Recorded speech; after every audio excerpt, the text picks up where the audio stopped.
Hi, everybody, and welcome. I'm Lynn Sion from the Orange County Chamber of Commerce, and I want to welcome you all to today's edition of Meet the Member. We're thrilled to pieces that Erin Pasquale Siegerman, our good friend and board member, is here.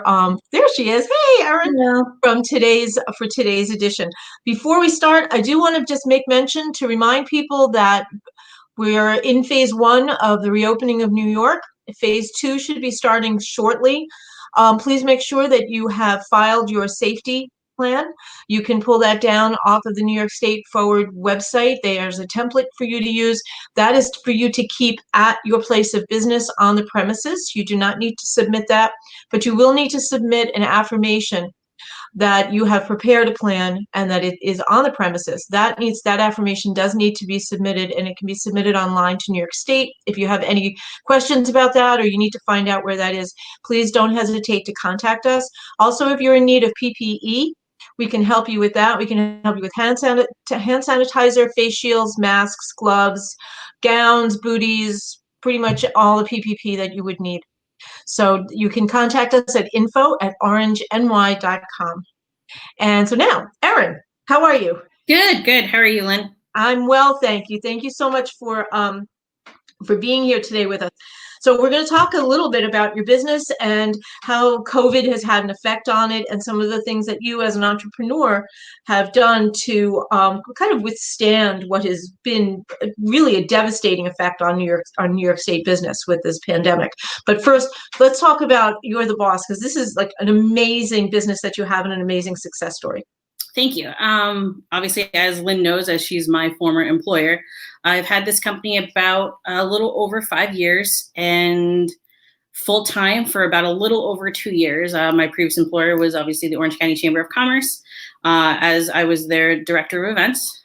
And so I left, I want to say May of 2 years ago, and started doing this full time.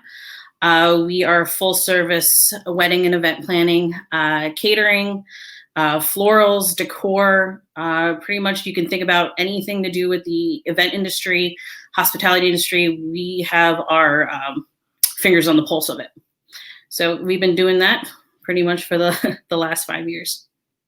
Really everything, because I know you do the flowers, but you don't have to do all of it. You do components of those things, and it's Correct. not just weddings, right? Correct. Yeah. So we kind of look at ourselves as a one-stop shop. When brides come to us, obviously they're coming to a planner because they are overwhelmed. They have no idea what they want to think about. They're not sure what direction they want to go in. They just know maybe that they like pink and blue and gold, but they have no idea how to get to this point. They have no idea how to interact with vendors. And so we connect them with vendors. We help them obviously throughout the whole entire planning process and making sure that everything happens as they thought to of or dreamed of on their wedding day. Erin, before you continue, I just want to say there's a comment up that says, Erin, you're an absolute inspiration to women business owners. Oh, and you are. thank you. Thank you. So you're welcome. Well, you are, because you've just started speaking about YTV, but you're very intentional about the way that you look at your customers and their needs. And I know that just even the name of your business, You're the Boss, Mm-hmm. is probably very refreshing, because you're not imposing what you want. You're helping Exactly. people to realize what they want. So you do, and now you're doing catering. So now you're doing catering. So there's been a pivot that you've had to work with the COVID. Can you talk a little bit about what the effect of the pandemic and the closure of Sure. of the businesses had on YTV? Sure, absolutely. Even though I do sit in my office right now, this is the first time I'm actually sitting in my office since the second week of March. So Wow. it's pretty amazing to just kind of walk through it and just kind of see, how I've been able to work from not my office. So as everything was happening, we actually had a couple of events that week at the end, or the second to last week, the second week of March.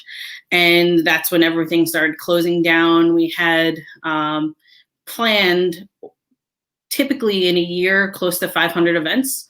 Wow. So as of right now, between the March and through the end of October, we have over 130 that have canceled or been rescheduled, mostly canceled because a lot of it is corporate or have to do with the school or anything like that. So we, our automatic thought was like, how is this even going to last?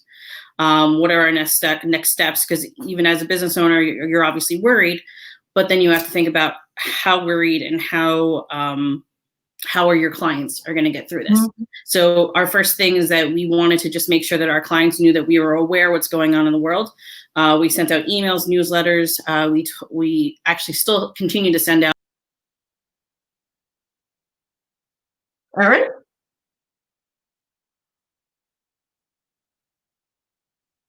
Well, we've lost Erin apparently for a moment, so I'm going to just speak a little bit while she dials in.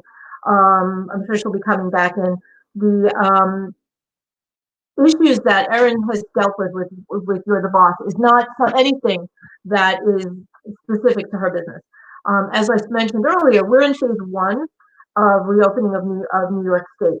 So that means manufacturing, construction, retail for curbside only has been opened, and now you can do stores. There she is. She's coming back. Oh, sorry, I guess we just got disconnected. Internet's fine. Everything's working. But so we just had to kind of worry about what our clients were going through. Obviously, when you're thinking of a wedding, you're thinking about an intense amount of emotion. So we made sure that to keep in contact with them every step of the way. We did hear from a lot of our clients that vendors kind of went blank. Didn't get back to a lot of emails, weren't sure where to go. So we're almost to the end of the year and with our couples, but we've been able to get new dates for them, give them a sense of security that everything will happen. We've been able to, actually, I officiated my first wedding last Friday. Congratulations for being an officiant. They're like, why postpone? Let's just continue on with this. And, even if I was number 6 on their guest list. So even if it brings down the guest list, love is still there. So on the meal end of it, just a little bit of background, I only specifically had catered to people who booked us for events. So I wasn't catering to the public or anything like that, but we wanted to make sure that people still, were able to get access to meals, access to food, whether they were in need of food, especially since a lot of the funding, or a lot of people had lost their jobs. We wanted to make sure that they had continued to get meals. We wanted to make sure that people still knew that our company existed. Obviously, everyone wants to stay relevant. So what we did is we started doing family meals we partnered with the Country Club of Otter Kill to get that portion done. And we are successfully doing meals twice a week and then helping out with their to-go orders at Otter Kill as well. The last few weeks, we've been able to successfully feed about 1,000 people a week. So that has been pretty amazing, especially for a company like us who were not doing this at all before, and we're never a public entity where you can just grab meals from us unless it was a holiday or a private event. If I can just stop you for a moment there, Erin. You mentioned that you're feeding 1,000 people a week, and I just want to, on behalf of all of Orange County, I'm going to take a lot of liberty here thinking that everybody's going to thank you, but they will. You've also been feeding a lot of people who are first responders. You've been donating a lot of meals. You've been helping a tremendous amount. So thank you so much for pitching in and doing a tremendous thing from the bottom of your heart. And I know, you are solid, man. You are a solid, solid person. So thank you. Definitely wouldn't be able to do it without, obviously Joe Betcho and our friends over at Delancey's, Otter Kill, Jordan Betcho, who is an amazing baker, and that's coming obviously from the bottom of my heart, with someone who obviously bakes as well. And Dana Distributors, who helped us donate the water and the different beverages, and Restaurant Depot, who's been able to cut us deals on a lot of packaging, so that the huge difference between what we've been able to do feeding all those thousands of frontline workers and other companies that we even actually individually packaging. So everything is perfectly sanitary and clean, and everyone feels a lot safer with the meals that they have. Well, I know I've gotten meals from you, and I know it's almost contactless. So thank you for that. So now, just on a technical level, so it's impacted you. How did you make make those decisions? What are those things that you looked at to be able to adapt your business? Because there's businesses out there that are really, they're looking at their business and they're trying to figure out how do we, in the words of Friends, pivot the couch? How do we get the couch up the stairway? How do we keep this business alive? How do we maintain revenue coming in? What are some of the things that you looked at or thought about in readjusting your business until we get to reopen, until things kind of settle down a little bit? Sure. So obviously, you know me, you know that I have this imagination where everything is possible. And if there's guidelines, I'll work my way around that. What we obviously have to do is make sure that everything is legal. And on the other end, you have to make sure that your customers feel completely safe walking into your establishment, whether it's, coming into your storefront, getting food from you. They have to know that you're following guidelines by the CDC. They have to know that, you're available to answer questions and everything like that. And I think it's just the amount of comfort and which, comes with hospitality.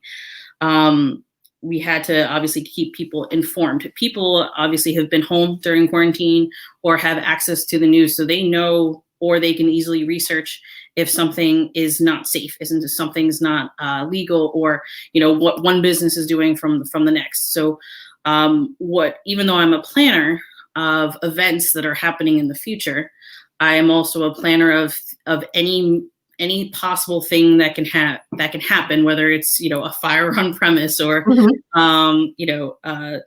officiants who don't show up or stuff like that. So we always plan for what can be imagined and what can be perfectly possible.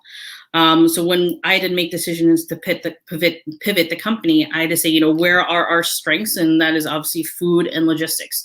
How do I get our meals to the customers in the safest way manner possible? And that is contactless payment, contactless picking up. And Lynn, obviously, and most of the chamber staff who have been picking up meals, you drive right in, you say your last name to the staff member that's outside, and that person takes your meal, which is already packaged by us, directly into your car, so you don't have to get out unless you have to open a door or anything like that. And so you can just be on your way.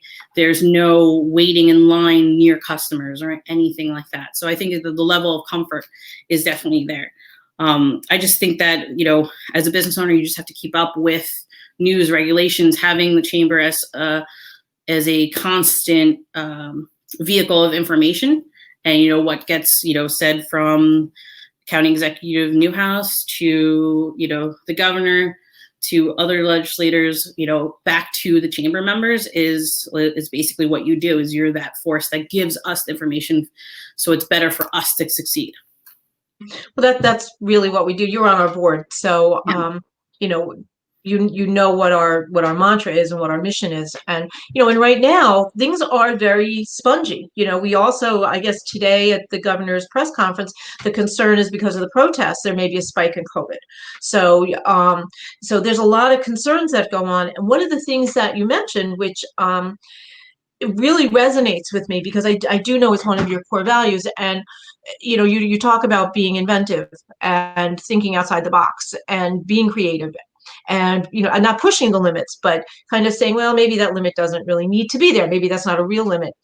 But what are some of the things that you're building into your business now to continue the resiliency, to continue saying, what other things do I need to be thinking about? Because restaurants, you're not a restaurant, you're a caterer, so you're an event, your events. That's like phase 3 and phase 4. I know, Correct. like with us, we're looking down the road. Even though our office may open and we can go into the office, I'm doing certificates of origin now. I've been meeting people there, but nobody's really in the office. So, but many of our events are going to be farther down the road. What are some of the things that you're looking at to farther down the road when you're able to get back to some sense of a new, I don't want to say new normal, but whatever this is going to be? Well, obviously we've moved all of our meetings to Zoom, whether it's our clients. And keep in mind, I've got clients in Colorado, California, New York City. So Zoom was always there anyway. So for us, that mode of communication was just, okay, now we did it before, so why don't we just do it more? We're also, as I posted a couple, maybe 2 weeks ago or a week ago, we're getting into the rental company. So with events, they can come to us, they can make sure that their event moving forward is going to be clean and sanitary and safe. So we are also now going to be that vehicle that has our own event rental equipment to make sure that, I can guarantee you that somebody else is going to be good at what they do. But the best guarantee is if I know for our company that we're doing it ourselves. We're going to be getting into that. You're going to see a lot of that through actually the Country Club of Otter Tail, who we partner a ton with. Meals, I think, are, to-go meals and family meals are going to be around for a very long time, because even as the country starts opening up, there's always going to be families who want to do things at home still, and just want to take that extra precaution. Just because they don't want to see a spike in COVID. I can interrupt you though. It's just not for not wanting COVID. It's to eat really well. Yeah. Your chicken franchise is amazing, so it's just to eat really well. It's not just to comply, but to have good, solid food. Absolutely. Abundant portions too. And then we're also going to see a change in how events are done. When I was going to school and in college, the event management was not even a major. And now it's like a huge industrial career that people can go to. And now you just have to think about, how can I still do the events in a different mindset? A lot of nonprofits have been chatting with us, especially because, without events, they lose a lot of fundraising. So there's just so many levels to how this industry is changing, and how can we, pivot each step of the way. I will give you a little hindsight and possibly a little sneak peek into what else projects we're working on. And that is, hopefully a drive-in movie theater that will help with a lot of nonprofit events as well. And to, awesome. So that there's not much contact, but you could still have an event and still raise money and still do, what we are meant to do, and that is plan and to have hospitable events. That's brilliant. That's brilliant. Because I know we're thinking, our next big event is a golf outing, which I think we'd probably be able to do with some adjustments. Yes.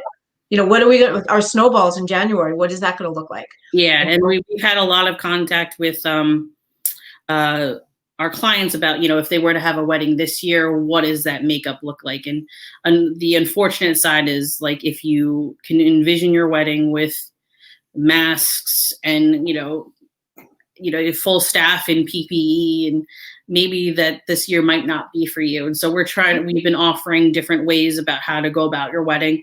And to, if you want that party, let's do it next year. And like, if you want to get married, let's have that marriage this year. And so we've been very accommodating to people's thoughts, and and considerate of the feelings. And even Zoom weddings are legal in the state of New York now. So yeah, I saw that. That.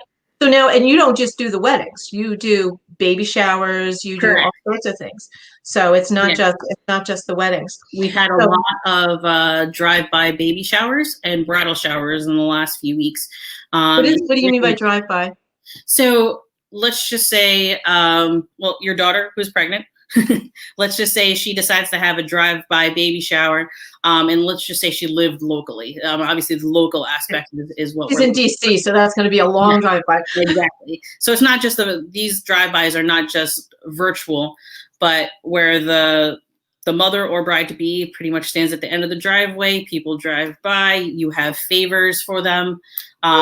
We've been doing individually packaged cupcakes as favors. We've been doing like little tokens of thank yous so that the bride or mother-to-be can give something, as that person who've probably already purchased a gift months ago for your shower that has now been probably postponed twice in the amount of months. Sure. Yeah, so we've seen a lot of that. Sorry, my daughter over here is barking. We've seen a lot of that come through, and just in different ways where people still want to celebrate life's moments, mm-hmm. and they don't want it to necessarily be canceled, but postpone is a comfortable way of putting it. Well, That's one of the things when you think about YTB, that's one of the things that comes to mind is that you are helping people really celebrate those moments. And there's, one of the things that I think we've all learned from this pandemic is that it's those things that matter. Yes. Those things in life that really matter, our relationships, the people we love. That's what matters more than anything else. And we're just about at the end of our time here, Erin. So is there anything else that you'd like to share with people other than Ellie and Guinness? Just that my guys are here. But yeah, definitely reach out for anything. Even if it's just to consult with about your business and how you can successfully open. I've partnered with the chamber on distribution of PPE and all that. So if you need a friendly face just to talk about, what you can do for your business, you can definitely give me a call. Very good. And what's the best number to reach you at, Erin? It's 845-551-5760. Wonderful. Well, thank you so much for taking some time out today. It's good to see the pups. They're the best dressed pups in Orange County. Yeah, they're wearing Star Wars gear, so we knew we were talking to Lynn today. Yay! Thank you. And best of everything to you, Erin, and thank you for everything that you do on behalf of Orange County, and thank you for everything that you do for the Chamber. Thank you very much. Thanks for having me. Okay, thank you. And thank you, Orange County, and we'll see you again soon.